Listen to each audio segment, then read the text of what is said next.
एक नए शहर में, एक नए घर में तुम रहने जाओ और तुम्हारे घर के ठीक सामने एक शमशान हो, जहाँ दिन-रात चिताएँ जल रही हो। तुम्हारा क्या हाल होगा? भई मेरा तो डर से हालत खराब हो जाएगा, पसीने छूट जाएँगे मेरे। वैसे अगर तुम लोगों को हॉरर वीडियोज़ देखना पसंद है, तो प्लीज़ इस चैनल को सब्सक्राइब कर लो, क्योंकि मैं बहुत ही अमेज़िंग हॉरर वीडियोज़ पे रिएक्ट करती हूँ और आज की वीडियो ज़रूर देखना क्योंकि तुम्हें बहुत मज़े आएँगे। और जिस वीडियो पे मैं रिएक्ट करने वाली हूँ, उसका ऑलरेडी मैंने 2 पार्ट पे रिएक्ट कर दिया है और भाई क्या बताऊँ, क्या अमेज़िंग वीडियो है और ये 3rd पार्ट है। तुम सोच नहीं सकते तुम्हें कितने मज़े आने वाले हैं। और इस चैनल का नाम है स्कैरी पंपकिन और इसकी वीडियो का टाइटल है मोक्ष का द्वार पार्ट 3। तो चलो ये वीडियो देखते हैं विदाउट टाइम वेस्ट किए, क्योंकि भाई मैं बहुत एक्साइटेड हूँ कि इसके 3rd पार्ट में आखिर हुआ क्या। तो चलो देखते हैं और अगर वीडियो अच्छी लगी तो प्लीज़ लाइक, शेयर, कमेंट करते हुए जाना गाइस। और अगर इस चैनल को पहली बार देख रहे हो please subscribe my channel. Let's go. Nirmala ने टीना की तरफ हाथ बढ़ाया, तभी टीना उसकी ओर देखकर भयानक। जिन लोगों ने पार्ट 1 पार्ट 2 नहीं देखा है ना, मैं उन लोगों के लिए छोटा सा रिकैप दे देती हूँ। ये लड़की आती है शहर अपनी पढ़ाई पूरी करने के लिए और एक ऐसे रूम को रेंट करती है जहाँ घर के सामने, बिल्कुल ठीक सामने एक शमशान है और जहाँ इसे आत्माएं दिखती है। इसके घर पे आत्माएं नॉक करती है, बैल्कनी में चलती है और एक दिन अचानक से इसके ऊपर हावी हो जाती है। बाकी का तुम देखो, तुम्हें बहुत मजा आएगा। तरीके से मुस्कुराई और अचानक से पीछे की तरफ मुड़ी और सीधे रेलिंग से नीचे कूद गई। टीना! निर्मला बहुत जोर से चिल्लाई ओके, ये और अपने सपना था। बिस्तर पर उठकर बैठ गई। उसके मुझे लगा चीखने की सच में। आवाज से राकेश की भी आंख खुल गई। क्या हुआ तुम्हें? अरे इतनी जोर से क्यों चिल्लाई तुम? कोई बुरा सपना देखा क्या? टीना! टीना! निर्मला हड़बड़ाती हुई उठी और सीधी टीना के कमरे की तरफ जाने लगी। उसकी हालत देखकर राकेश भी उसके पीछे पीछे टीना के कमरे में चला गया, लेकिन टीना कमरे भाई में ये नहीं तो सच थी। में या नहीं है। ये देखकर निर्मला और ज्यादा घबरा गई। टीना! टीना! देखिए रजी कहाँ पर है मेरी बच्ची? वो जरूर किसी मुसीबत में है। शायद वॉशरूम में गई होगी, मैं देख कर आता हूँ। टीना के पापा जैसे ही उसके कमरे से बाहर की तरफ मुड़े, तभी बालकनी से किसी के हंसने की आवाज आई, जैसे कोई अपना चेहरा दबाकर अपनी हंसी दबाने की कोशिश कर रहा हो। ये तो बिल्कुल वैसी ही आवाज है। निर्मला बालकनी की तरफ भागी तो टीना उनकी ओर पीठ करके बालकनी में बैठी हुई थी और ऐसा लग रहा था मानो वो वहां बैठकर कुछ खा रही हो। टीना के पापा ने आगे जाकर देखा तो फर्श पर पड़ोसियों की मरी हुई बिल्ली पड़ी थी और टीना बड़े ही भयानक तरीके से हंसते हुए उस बिल्ली को खा रही थी। उसने बिल्ली को अपने पापा की तरफ बढ़ाया और अपने हाथों से अपना चेहरा दबाकर हंसने लगी। उसका भाई साहब, तुम सोचो अगर तुम्हारे सामने कोई बिल्ली खा रहा हो और वो भी इतनी डरावने तरीके से।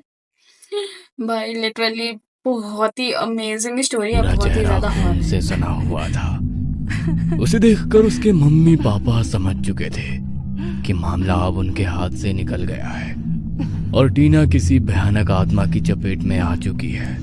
टीना की माँ ने देर ना करते हुए उसके सर पर हाथ रखा और कुछ मंत्रों का उच्चारण करने लगी। तभी कुछ देर में ही टीना वहां बेहोश होकर गिर पड़ी। टीना के मम्मी पापा ने उसे उठाया और उसके बिस्तर पर लिटा दिया।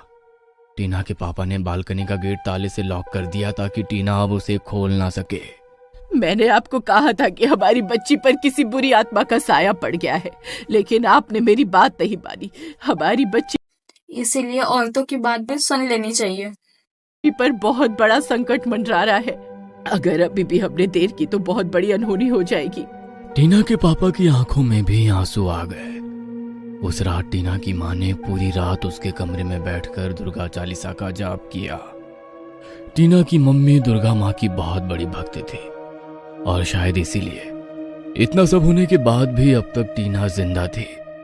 लेकिन उसकी माँ समझ चुकी थी कि अब उसकी जान को खतरा है, इसलिए अगले दिन सुबह होते ही उन्होंने उसके दोस्तों को कॉल किया और जानने की कोशिश की भाई कि सबसे ऐसा पहले क्या तो इस हुआ घर था से जाना चाहिए जिसकी था इन वजह लोगों से को। टीना की हालत ऐसी हो गई। लेकिन किसी से कुछ पता नहीं चला, क्योंकि वृंदा के अलावा तो किसी को उस रात के बारे में कुछ पता ही नहीं था। और वृंदा इस डर के मारे कुछ बता नहीं रही थी कि कहीं वो आत्मा उसी पर ना हावी हो जाए। तभी थोड़ी देर बाद टीना की माँ के फोन पर आयुष का कॉल आया। हेलो। हेलो आंटी, मुझे आपसे कुछ बात करनी है। मैं आपके घर के नीचे खड़ा हूँ, आप नीचे आ सकती हैं क्या? ठीक है बेटा। निर्मला नीचे गई तो आयुष अपनी बाइक पर था। उसने निर्मला को बाइक पर बैठने का इशारा किया। निर्मला बाइक पर बैठी और आयुष उन्हें अपने साथ मंदिर में ले गया। बेटा तुम मुझे यहाँ पर क्यों लेकर आए हो? क्योंकि मुझे लगता है कि शायद यही वो जगह है जहाँ पर हम टीना के बारे में बात कर सकते हैं। क्या मतलब? मैं कुछ समझी नहीं बेटा। देखिए आंटी, मैं सब कुछ तो जानता नहीं था, लेकिन इतना जरूर समझ गया था कि कुछ ना कुछ गड़बड़ तो जरूर है। और ये सब कुछ न्यू ईयर की पार्टी वाली रात के बाद शुरू हुआ है। उस रात वृंदा भाई, कॉल पर बहुत बात ही- करने के लिए छत पर गई थी मेरे और उसे बॉस बुलाने को के मारे लिए यार। टीना उसके पीछे गई थी। लेकिन तभी वृंदा भागती हुई नीचे आई और डरी सहमी से एक कोने में बैठ गई। और थोड़ी देर बाद टीना भी नीचे आई। उसने जल्दी से दरवाजा बंद किया और वृंदा पर चिल्लाने लगी कि जब तुम्हें पता है कि ऊपर वो है तो तुमने मुझे बताया क्यों भाई वृंदा जैसे दोस्तों किसी को नहीं मिलनी चाहिए। शेलफिश है नहीं? वो। उसकी बात हमें समझ तो नहीं आई। हमने उससे पूछा भी, लेकिन उसने बताया नहीं। बात आई गई हो गई और हम भी भूल गए। लेकिन जब आपका फोन आया तो अचानक से मेरे दिमाग में वो बात आई। मैंने वृंदा से भी इस बारे में पूछा। वो पहले तो बहुत डर रही थी, लेकिन जब मैंने उसे टीना की हालत के बारे में बताया तो उसने उस रात के बारे में मुझे सब कुछ बता दिया। उस रात उन्होंने मोक्ष द्वार की एक भटकती आत्मा को देख लिया था। टीना के साथ पहले भी उस घर में ऐसे हादसे हुए थे, लेकिन हमने मजाक समझकर उन्हें टाल दिया। लेकिन जब वृंदा से मुझे सब कुछ पता चला तो मेरी रूह कांप गई। अगर किसी भटकती मेरी भी आत्मा का रूह ही रूबरू कांप रही सामना है। किसी इंसान से हो जाए तो वो उसे नहीं छोड़ती। टीना छत पर चली गई, इसीलिए वृंदा बच गई। वरना आज टीना के साथ जो कुछ भी हो रहा है वो सब शायद वृंदा के साथ हो रहा होता। इसीलिए मैं आपको लेकर यहाँ पर आया हूँ, क्योंकि जिस समस्या का समाधान कहीं नहीं मिलता वो यहाँ पर मिल जाता है। बिल्कुल ठीक कहा तुमने। अचानक पीछे से किसी ने ऐसा कहा तो वो दोनों डर गए। उन्होंने मुड़कर देखा तो काले रंग के वस्त्र धारण किए एक तांत्रिक बाबा उनके पीछे खड़े थे। लंबी सफेद दाढ़ी और हाथ में कमंडल लिए हुए थे। बच्ची परेशान है तुम्हारी, किसी बुरी आत्मा ने कब्जा कर लिया है उसके भाई। शरीर पर। हाँ बाबा, जब से हम भाई इस स्टोरी को देखने के बाद तो अकेले रहने में भी डर लगेगा। यहाँ पर आए हैं तब से हमें हमारी बच्ची के अंदर हमारी बच्ची नजर ही नहीं आ रही। और कल रात जो हमने देखा उसके बाद तो हमें इस बात पर यकीन हो गया है कि मेरी बच्ची पर किसी बुरी आत्मा ने कब्जा कर लिया है। तू चिंता ना कर, मैं तेरे घर आऊंगा और घर का मुआयना करूंगा। आज रात अंधेरा होते ही मैं आऊंगा, लेकिन इस बात का अंदेशा अपनी बेटी को मत होने देना और ना ही घर में इस बारे में बात करना, वरना वो आत्मा सतर्क हो जाएगी। जी ठीक है बाबा। और तुम भी किसी के सामने इस बात का जिक्र मत करना। जी ठीक है बाबा, मैं ध्यान जरूर ये रखूंगा। कि इनमें से कोई आयुष ना कोई ने तो गलती निर्मला करेगा आंटी को ही। बाइक पर बैठाया और उनके घर छोड़ दिया। लेकिन जैसे ही निर्मला घर पर आई तो टीना ने घूर कर उनकी तरफ देखा। कहाँ गई थी आप आयुष के साथ? आयुष? हाँ, आयुष के साथ। बेटा वो मुझे डॉक्टर के पास जाना था और यहाँ ऑटो मिल ही नहीं रहा था, इसलिए आयुष को फोन किया। उसके अंकल डॉक्टर है ना, तो वो वहीं पर ले गया था मुझे।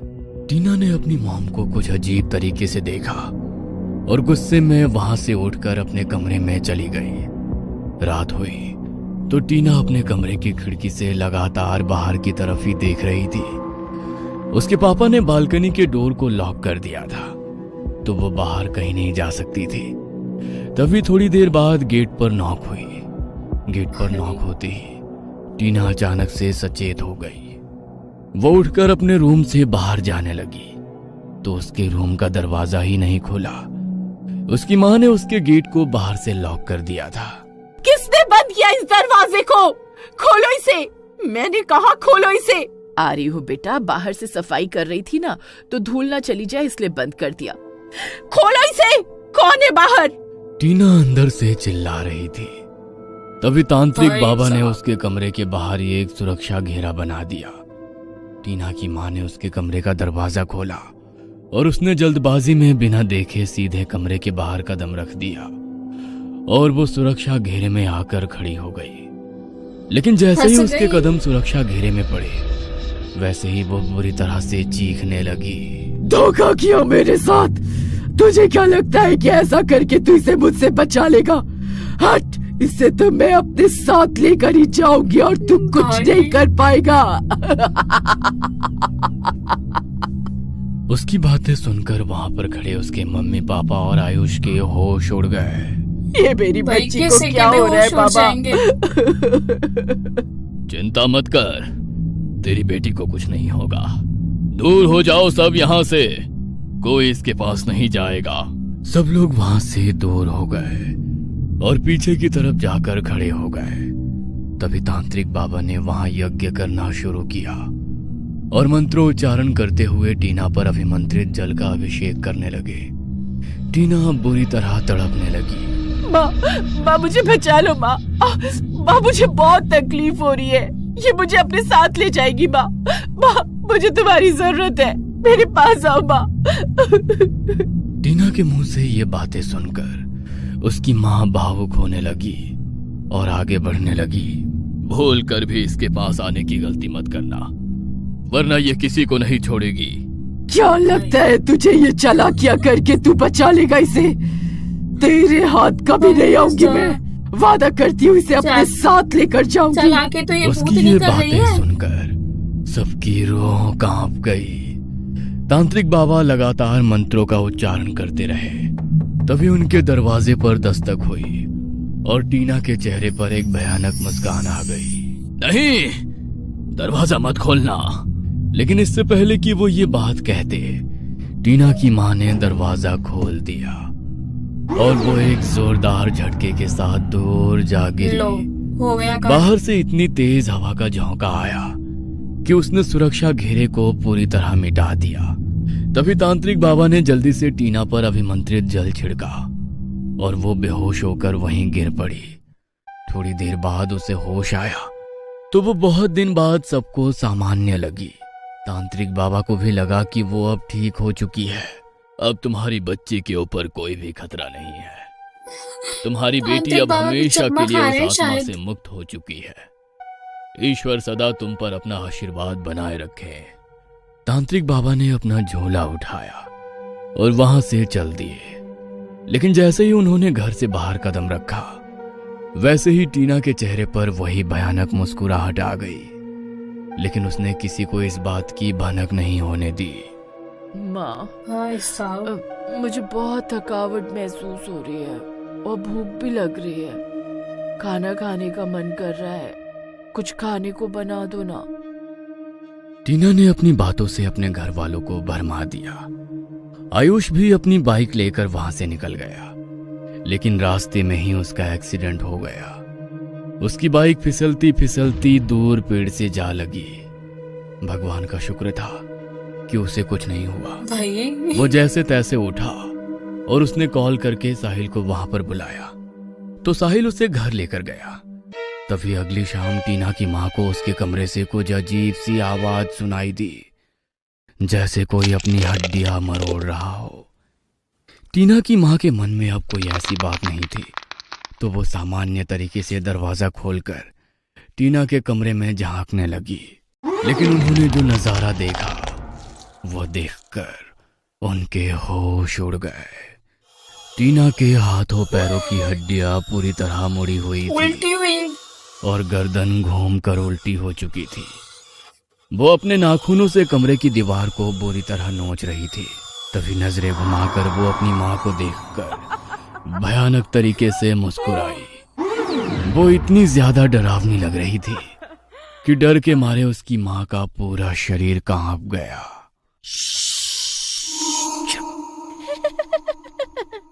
ठीक ठीक ठीक ठीक। भाई ये कितना डरावना है। उसे देखकर उसकी माँ ने दरवाजा बंद कर दिया। तभी वो दरवाजा खोलकर अपने हाथ पैरों पर चलती हुई बाहर आई। जो गलती तूने कल की थी, अगर वो आज की तो आज के बाद फिर कभी अपनी बेटी को नहीं देख पाएगी। अभी तो तेरे पास अमावस तक का समय है, लेकिन अगर कोई गलती की तो इतना समय भी नहीं बचेगा। भाई टीना ने जैसे ही ये बातें बोली, तभी उसकी माँ ने उस पर अपने हाथ में छिपाई हुई अभिमंत्रित विभूति छिड़क दी, जो तांत्रिक बाबा ने उसे मंदिर में दी थी। निर्मला ने जैसे ही टीना के शरीर पर विभूति छिड़की, उसी मम्मी वक्त ने घर के चालाकी पिछली कर दी। तरफ खड़े तांत्रिक बाबा और आयुष घर के अंदर आ गए। लेकिन जब तक तांत्रिक बाबा ऊपर पहुंचे, उससे पहले ही टीना बेहोश होकर गिर पड़ी।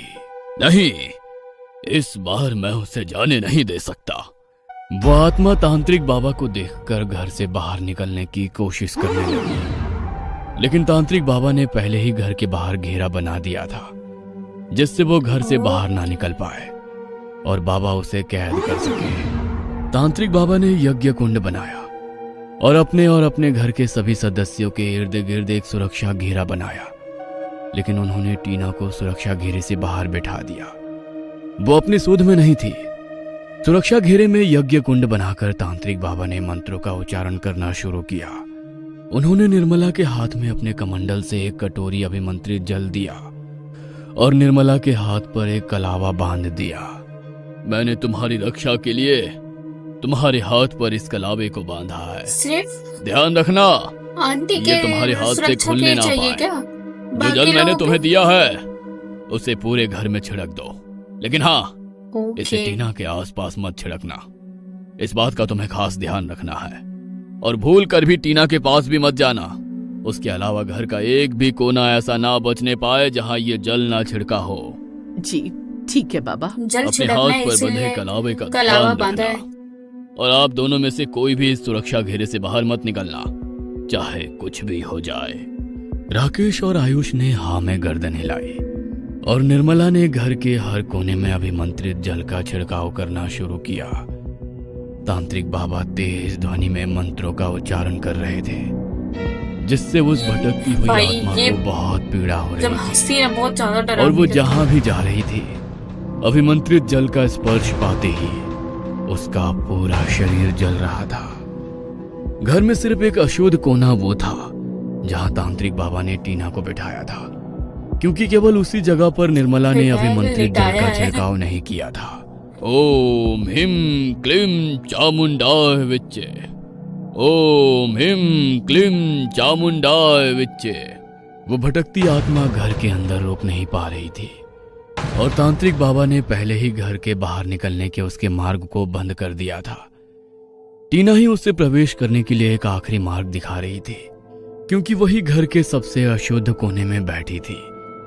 उसने जैसे ही टीना के अंदर प्रवेश किया, वैसे ही तांत्रिक बाबा का इशारा पाकर आयुष ने अपने हाथ में पकड़ी रस्सी को खींच दिया, जो एक आईने क्यों? पर लगे क्या हो पर्दे गया? की रस्सी थी। अच्छा, आयुष ने जैसे ही रस्सी को आईने में खींचा, कैद करने की निंजा टेक्निक टीना चल के रही है यहाँ साथ पे। उस आत्मा का प्रतिबिंब आईने में आ गया। उसने मंत्रों की ध्वनि से बचने के लिए आईने के अंदर जैसे ही प्रवेश किया, वैसे ही तांत्रिक बाबा ने अभिमंत्रित विभूति को आईने पर फेंका और वो आईना वहीं टूटकर चकनाचूर हो गया। टीना बेसुध वहीं गिर पड़ी। तभी तांत्रिक बाबा ने अपने कमंडल से उस पर जल छिड़का तो टीना ने आंखें खोली। बाबा ने उससे रक्षा सूत्र बांधा और पूरे घर को शुद्ध कर दिया। तभी निर्मला ने तांत्रिक बाबा से एक सवाल किया। बाबा, आपको कैसे पता चला कि कल टीना उस आत्मा से मुक्त नहीं हुई थी? अगर आप आज यहाँ सही समय पर नहीं आते तो वो मेरी बेटी को ले जाती। बाबा जब जी कल हैं, मैं घर कैसे से नहीं बाहर आते? निकला तो मैंने देखा मोक्ष द्वार से एक काला साया उड़ता हुआ घर के अंदर समा गया। अचानक से भाई। कोई नई आत्मा इस तरह घर में प्रवेश नहीं कर सकती, इसलिए मैं समझ गया कि ये वही आत्मा है और मैं इसका अंत ना कर दूं, इसलिए उसने मुझे भ्रम में डाल दिया। मैं इस घर के किसी सदस्य से इस बारे में बात नहीं कर सकता था, वरना वो सचेत हो जाती। इसलिए मैंने आयुष के साथ बाबा जी मिलकर ने भी ये सब अपनी किया तेज बुद्धि और का आयुष उपयोग ने कर इसमें लिया। साहिल की मदद की। और जब सुबह टीना सो रही थी तब उसने घर में आकर इस आईने पर इस पर्दे को बांध दिया। भगवान का लाख लाख शुक्र है कि मेरी बच्ची की जान बच गई। आपका बहुत बहुत धन्यवाद बाबा। मैं आपका ये उपकार कभी नहीं चुका पाऊंगी। ये सब तो ईश्वर की माया है। मैंने तुम्हारी बेटी को उस आत्मा से मुक्त जरूर कर दिया है, लेकिन मैं तुम्हें यही कहूंगा कि जितनी जल्दी हो सके इस मोक्ष द्वार से दूर चले जाओ, क्योंकि यहाँ पर जन्मों जन्मांतर तक इसी तरह आत्माएं भटकती रहेंगी और आत्माएं हमेशा इंसानी शरीर की तलाश में रहती हैं। तुम्हारी बेटी के शरीर में एक बार एक भटकती हुई आत्मा प्रवेश कर चुकी है, इसलिए उसके शरीर में आत्माओं के प्रवेश करने का मार्ग खुल चुका है। हाँ, ऐसा भी होता है क्या? उसके लिए यहाँ पर रहना बिल्कुल भी ठीक नहीं है। मेरी मानो तो कल सुबह होते ही यहाँ से निकल जाना। उस रात घर वालों की सलामती के लिए तांत्रिक बाबा वहीं रुक गए। अगली सुबह होते ही तांत्रिक बाबा के साथ साथ आयुष, टीना और उसके घर वाले भी उस घर को खाली करके चले गए। टीना ने दूसरी जगह फ्लैट ले लिया और जब तक उसकी पढ़ाई पूरी नहीं हुई तब तक उसके घर वाले उसके साथ ही रहे। और जैसे ही उसकी पढ़ाई पूरी हुई वो फिर कभी बैंगलोर लौट कर नहीं आई। आज तक वो मोक्ष कोई द्वार आएगा भी टीना के कैसे? दिमाग में घूमता रहता है और जब भी उसे वो रातें याद आती हैं तो सब कुछ ठीक होने के बाद आज भी उन यादों से उसकी आत्मा सिहर उठती है। नहीं, किसी की भी आत्मा से हट जाएगी। लिटरली यार, ये वीडियो बहुत ज्यादा अमेजिंग थी, बहुत ज्यादा स्कैरी। मतलब मैं पार्ट 3 का इतना बेसब्री से इंतजार कर रही थी ना कि मतलब मुझे आगे की स्टोरी जाननी थी कि आखिर इसके पार्ट 3 में क्या होगा। वो भूत का आना, वो कैसे सारे पछड़ों से बाहर निकलेगी।